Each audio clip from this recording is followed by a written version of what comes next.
Hello mga idol at mga lods. Tara samahan niyo ako. Mayroon nga pala akong takway dito or daludal. Hinugasan ko lang pala yan. Tapos yan pala yung mga aromatics niya mga idol at mga lods. Naka-ready na rin yung kaserola na lulutuin ko yan. Malinis na nga pala yan siya. Yan pala yung panahog natin. Bagoong shout out pala sa aking kasama na nagbigay niya.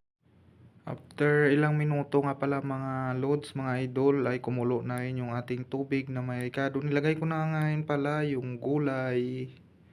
Shout out pala sa mga favorite niyan, gulay na yan.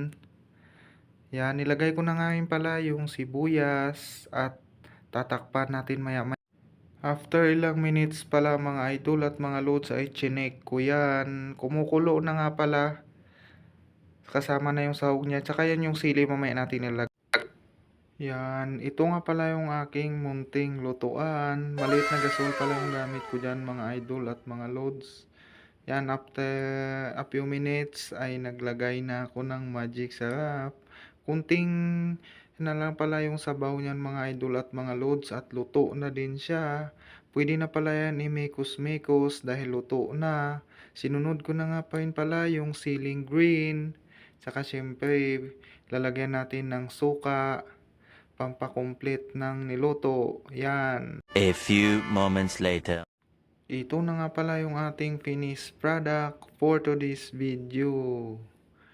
Yan. Ito na pala ang kasunod mga idol at mga loads. Nagpi-plating na ako. Yan yung ulam ko. Siyempre may partner na tuyo yan. Perfect combination. Shout out to all followers and viewers pala. Tara, kain tayo. Thank you for watching.